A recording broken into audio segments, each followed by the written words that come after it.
2:30 and it's Friday, so that means it's time for another Family Friday program. And again, I am so thrilled to be here, and we have another really great program for you all. We're going to go on an adventure through one of our galleries. It's the Journey to Balance.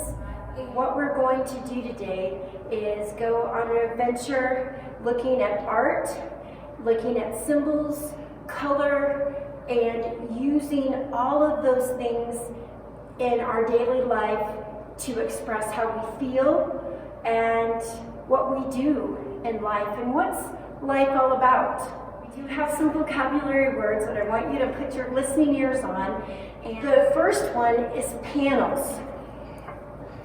Panels is a painting made on a flat surface and are a number of pieces put together. So murals is kind of like that same thing too. So I wanted to have you look and listen for panels. Another one, this one is kind of a big word, and it is called metaphor. A metaphor is a way of talking that describes an object or an action in a way that isn't really true, but helps us to explain an idea. So here's an example, okay? If I were to say, life is a roller coaster. Now, is life, maybe you probably have all been on roller coasters, and if you haven't, they're fun, you should try them. But if you've been on a roller coaster, you know life really isn't. You don't get on a ride and you're not sitting in this cart and it takes you up this great big roller coaster and drops you and you go, life isn't really like that, but it's a metaphor, a way of thinking or acting in life. Okay? So we're going to be listening and looking for metaphor. Our next one is expression.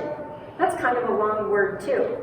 Expression is a certain word or phrase that you can use to describe something. An example of expression is, these paintings are an expression of happiness. It is a phrase and it describes how I feel. Expression. Now we've had this vocabulary word before, okay? And it's called symbols. And symbols takes a form instead of using words to help us understand an idea or even beliefs. An example is like a stop sign. I've been to many places around the world, and even though we're not speaking the same language, a stop sign in a lot of places, I know what that means without ever having any words. It is a sign and the shape, and that is a symbol. So be looking for symbols today. Let's go on our journey. Hi, welcome everybody. So I have some beautiful people here with me, and one of the faces should look familiar, and that is Meg. If you were with us a few months ago, we did a Family Friday at Picture Canyon, and Meg joined us and we talked about rock art.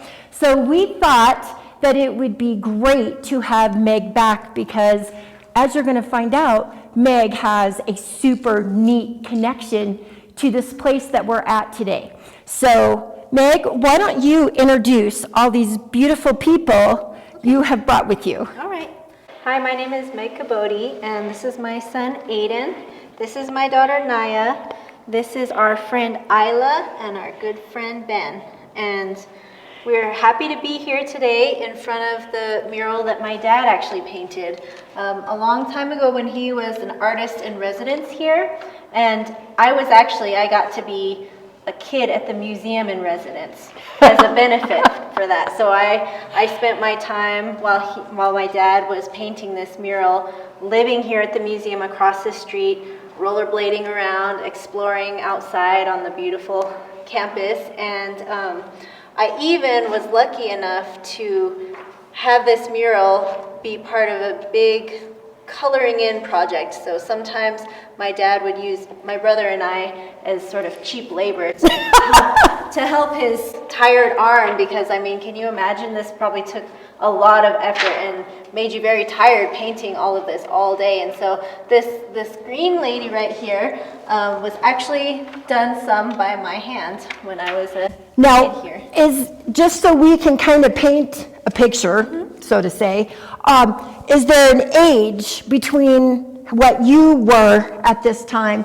to any of the ages that we have here? So I was actually older than any of the kiddos here. Okay. I was in high school when my dad was an artist in residence here. But Wow. when I was a little kid, as little as Aiden and even Naya, we used to come to the museum because my dad would work with all of the people here, and he would sell his jewelry at the shop, and he would participate in the Hopi show. So I remember coming here when I was very small. So not only was your dad a painter, obviously, he also did jewelry Yep, work that's too. right. Yeah, he used to say that he made his money as a jeweler, but his passion was painting. So Now, Meg, do you remember some of the things? So this was like a coloring page for you, but kind of at high school level, did it mean something a little bit deeper than a coloring page? yeah. Well, this whole mural is called Journey of the Human Spirit, and so I feel that it speaks to basically anyone, and it sort of talks about the birth of a people, and then like the timeline through it, and then sort of like your ups and downs, and then solutions to your problems sort of at the very end. And so I guess I feel a deep connection to it just because it was really cool to be able to see it happening and be able to help with it, and then just to be able to see it come to life and see all of the different colors. My dad was I guess in certain times he would say, well, I was going through this phase in my artistic career and this phase, and I remember when I was a kid, he always painted with very vibrant, bright colors, and so I've always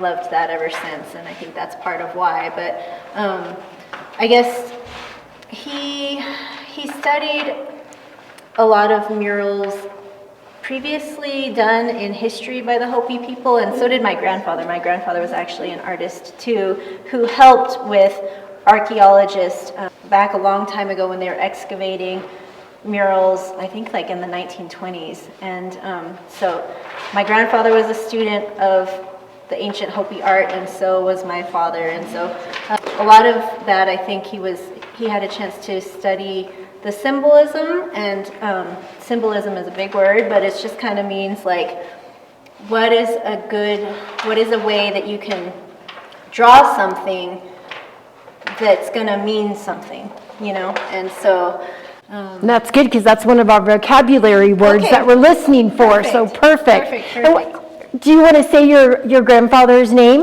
yeah, my grandfather's name was Fred Kabotie. Yeah, and Michael Kabotie was my dad. And people, if they wanted to, they can go up to the watchtower at the Grand Canyon and see your grandfather's work. Yep. And isn't your grandfather's work also at Desert. Painted Desert? Yep. Okay, awesome. Yeah. Now, so I think as a kid that kids can look at their dads and they can be their dads can be all kind of things: artists, jewelry makers, doctors, whatever their dad may be. Yeah. And you kind of look at your dad and you're like, that's my dad, you know? Yeah. But you might not understand the credible things that your dad is doing. Did you happen to get that as a high school student? I did. I mean, when you're young, you're just like, oh, we're in a big building and this is fun and I'm going to run around and we're at these art shows and we used to go to the Heard Museum and we would like play this game where we had to close our eyes and then lead each other around. Oh, I think we're in this gallery. And so that's the kind of things that I remember, and I don't remember being around all these amazing people. I mean, I do, but it's like you kind of take it for granted. Yes. My dad used to say that he did that also when he was a kid. Georgia O'Keeffe used to come to visit his dad. Oh, but he would wow. always say, she was just another white lady to me. Like, I didn't really know who she was. And so I felt like that too, you know, and as I got older and now that he's gone, it's really crazy and in a positive, amazing way that he left this legacy. And I always say that I feel like Harry Potter and Dumbledore, when Dumbledore dies, like all these people come and tell Harry all these wonderful things and things that Harry didn't even know about Dumbledore, you know, and Harry's kind of like, wow, I should have asked, like, I thought I knew Dumbledore, and like all the times we talked together, we were always talking about me, you know, we weren't and I should have asked Dumbledore this and this and this, and it's kind of how it feels sometimes. We're talking about another one of the special things about your dad is the color that he used and symbols. So, like when I see this, I see a shape with some stripes and colors in it, you know, but it's something different for somebody else. And colors make us feel differently too.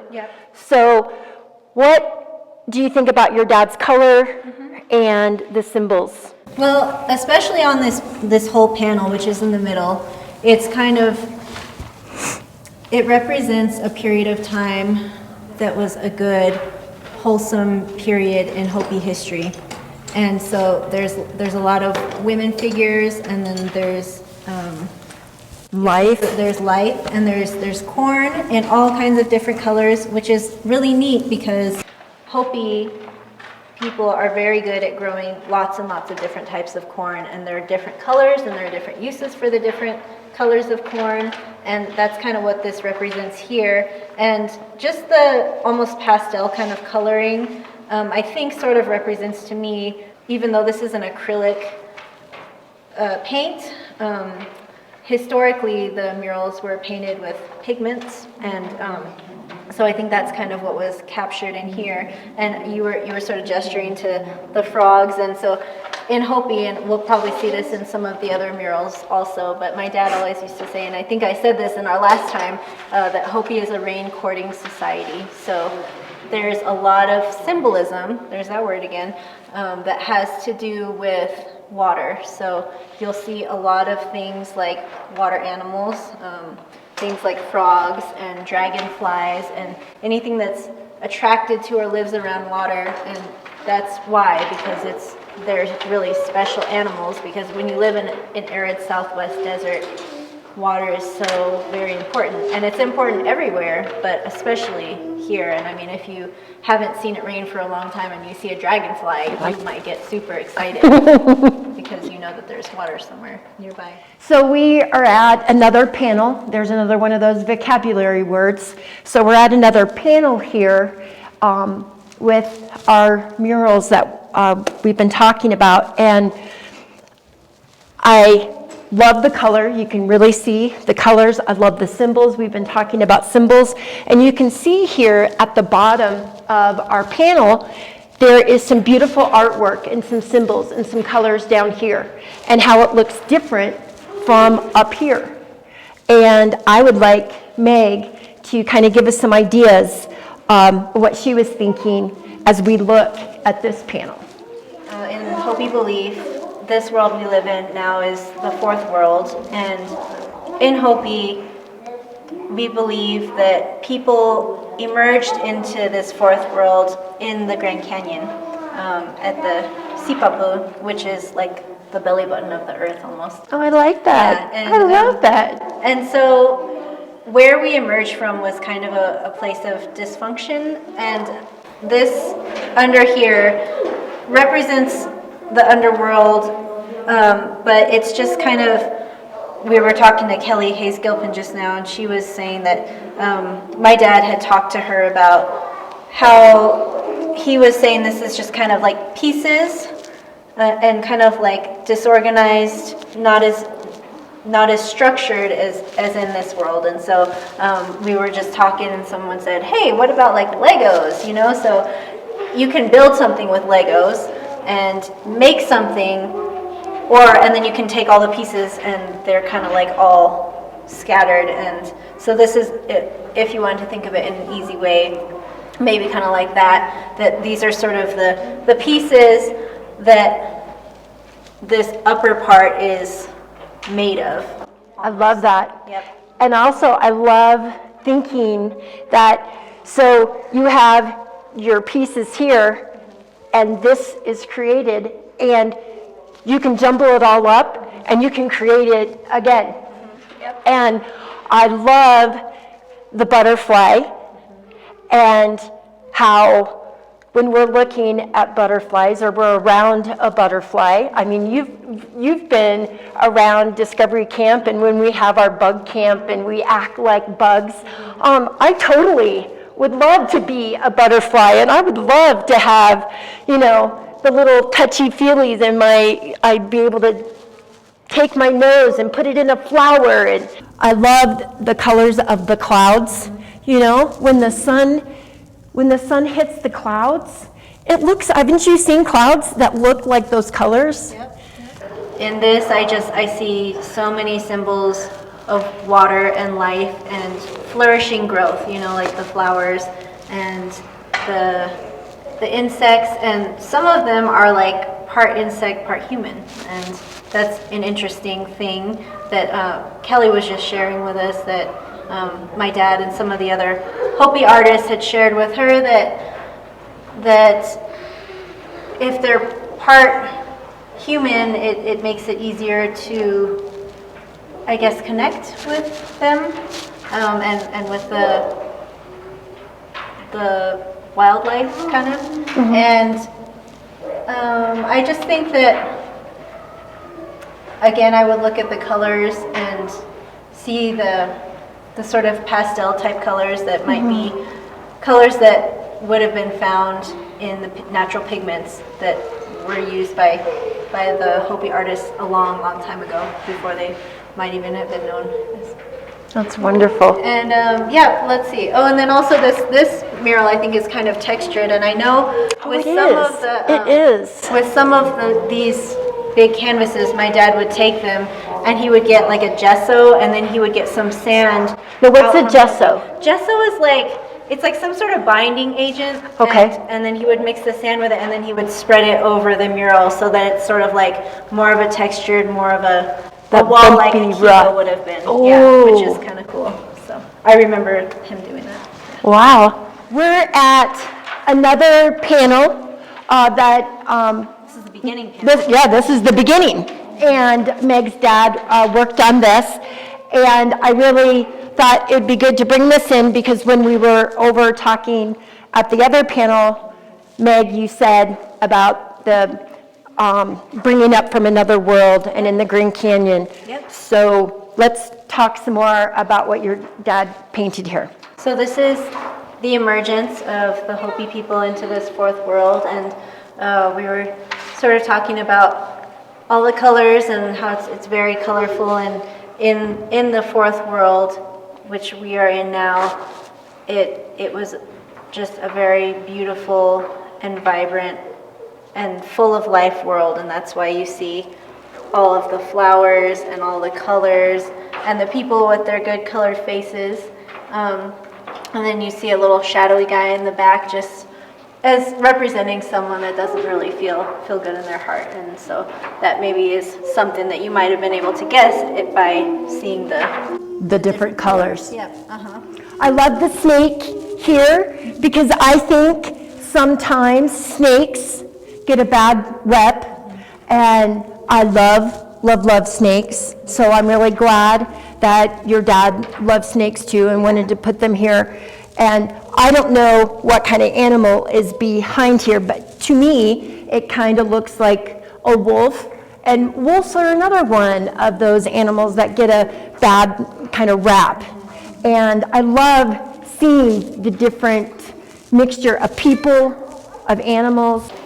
The whole like picture together, showing all the life together in harmony, is sort of what this panel represents. So we have been talking about Kelly Hayes Gilpin, and so we thought we should bring her in since we're talking about her. And Kelly, why don't you say a little bit of what you do here at the museum? I'm the curator of anthropology, and that means I get to work with the collections department, the archaeologists, you in education, the exhibits people. I get to do a little bit of everything. That's wonderful. What do these colors mean? Maybe some of the meaning that behind them. Because, I mean, blue to me might mean something blue different for somebody else, but in general. Well, the thing that Mike used to start out with when he would talk about color was that each direction has a color associated with it. And when you're calling clouds to come rain, or you're calling ancestors to come support you, that you call them from the four directions and you call them by their colors. And so with the emergence here, we're in a center place, a kiva, and the people are probably singing for the clouds to come bring rain, so they're going to call the red clouds from the south and all of the different directions. So then you have all colors in this world, where especially when the flowers are blooming and the butterflies and the birds, you'll invoke all colors from the above. And I think that might be why the eagle, who represents the above, the bird, a sky bird, I think that might be why he's holding so many colors.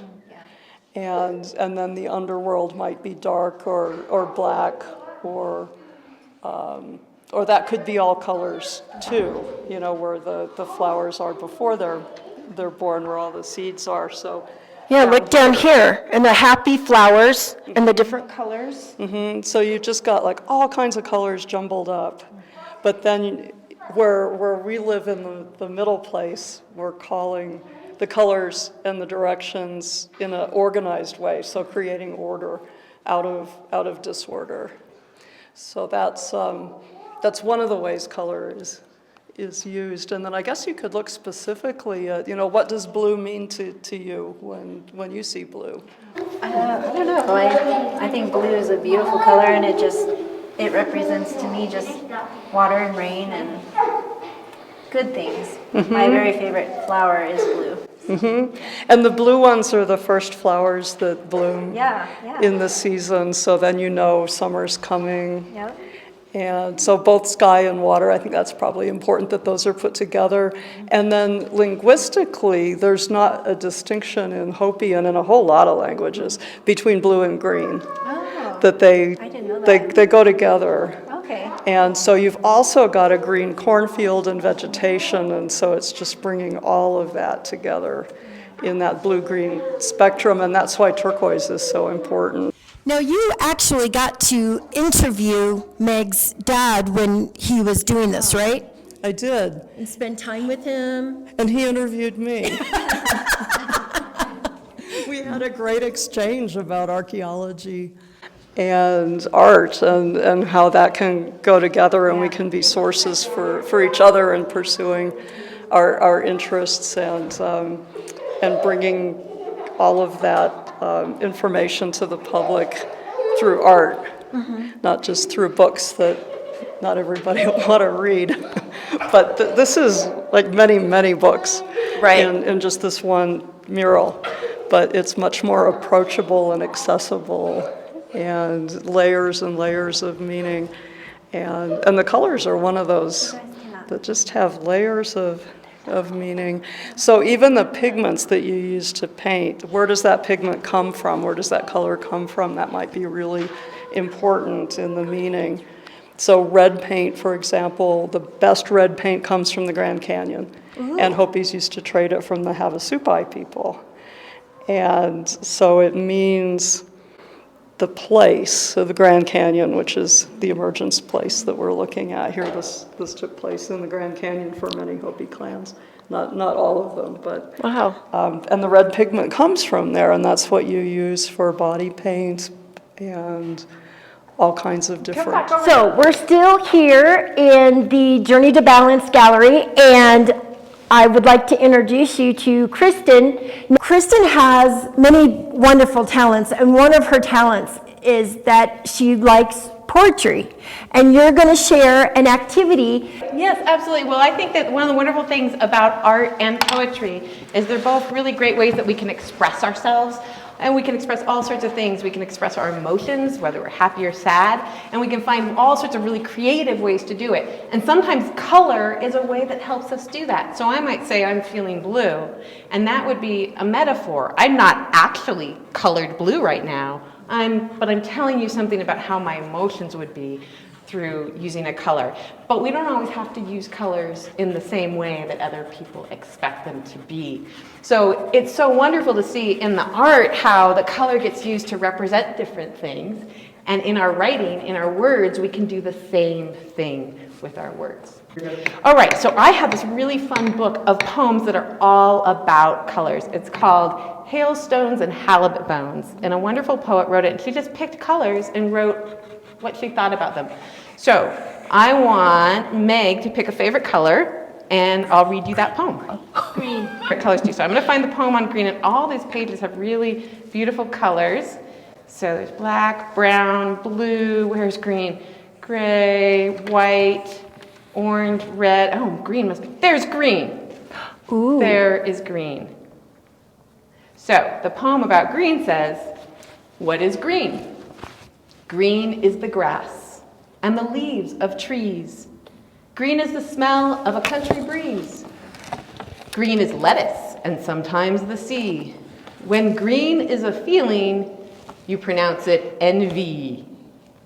Green is a coolness you get in the shade of the tall old woods where the moss is made. So that's a whole poem about green. And it made all sorts of comparisons, metaphors, between different things and the color. So this morning I said, okay, I want to try to make a poem about a color. What color? And I started with, well, today I feel gray. And then I thought, well, do I feel gray like the way you'd think of sad? I'm like, I'm not sad at all. So then I wrote, the gentle gray of clouds that cover the sky. Because I don't feel sad gray, I feel like a gentle gray. And then I thought, what else might be something that represents the kind of gray that I feel today? And I saw a bird right outside my window, and it had beautiful soft feathers on it. And I said, oh, like the feathers on the bird outside my window. Or the furry belly of my cat. Gray I can curl up in, pull over me, and purr. And then I thought, well, if I feel gray, what are the colors I don't feel? And I looked outside, and it was really, really bright. The sun was hitting the snow, and it was bright. And I thought, I don't want to go out where it's really bright, because I'm feeling kind of cozy, gray. So I said, today, white would be too bright. I squint and blink to protect my eyes from headlights, city lights, or sun bouncing off snow. I'm not ready for all that. For the moment, gray's what I prefer. And that's my poem. That's nice. Do you want to write a poem? So we're going to work on a poem together. It's a really fun way to do a poem. So we have these little note cards, and everybody can take as many note cards as you want. Because what I want you to do is start by picking a color that means something to you, and writing on your card a sentence about maybe start with a color you feel. Today I feel, and pick a color. And you write it on a card, and it can be anything. And it doesn't matter. And one of the reasons we're doing it on cards is because we don't have to keep every card in our poem. Sometimes we'll write a line and we're like, okay, I didn't want to keep that one. And it's totally okay to throw that one away and do a different one. Oh, that's a good idea. So you just write whatever you want down. Okay.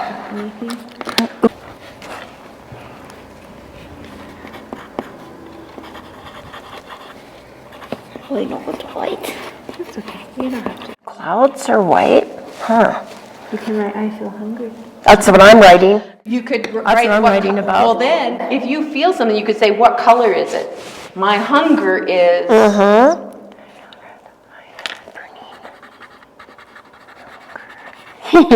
Mine's going to be funny. Well, we usually see colors, but try to think about what a color would smell like, or what a color tastes like, or what is the sound of a color. So maybe black is a growl. I can look whatever I want on there.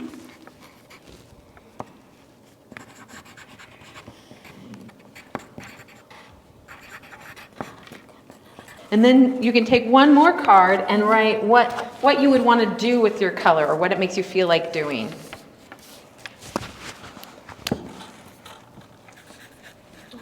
So when I talked about the fur of the cat, I was kind of saying that gray to me was fuzzy and soft. And that's how it feels to me. But to somebody else, it would be different. The reason we do them on cards is because you can decide what order they go. They might not go in the order you wrote them. Okay. Things can move around. Or you could say, let's work together. And Mary and Meg, you could take yours and see if they work together to make one poem that's from both of you. Oh, sweet, and I talked about sweet too. Oh, yeah.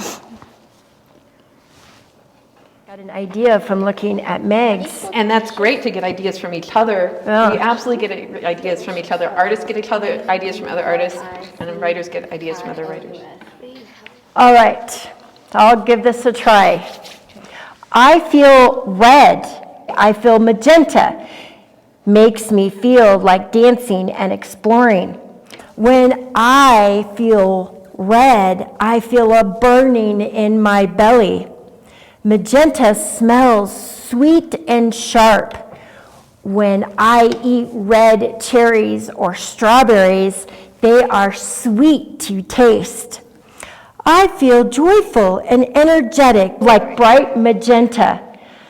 And I feel energetic after eating my red cherries and strawberries. We're like on the same rainbow. Yeah, you are. Yeah, we kind of melted. Do you want to read yours? You want Mama maybe to read it? Okay. Awesome. Great. That's very brave of you. This is Aiden's poem. Today I feel yellow. I feel yellow in an exciting, jumping way. I want to yell and run around and play today. I feel yellow today. It tastes like a warm, delicious saltiness and full of happiness. I love that. And one of the things I love is that everybody writes their own. I would not have written yellow the same way. And it's so wonderful. And that's one of the joys of writing poetry. And plus, maybe you'd write it differently a different day. That's how it is today. That's right. So that's a really fun project to do. And this is a great book to get out of the library or somewhere if you want to learn more and read more color poems.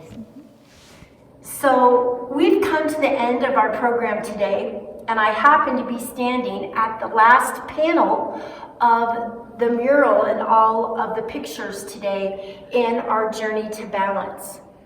And I'm going to leave you with looking at the symbols, the color in this last panel. What does it mean to you?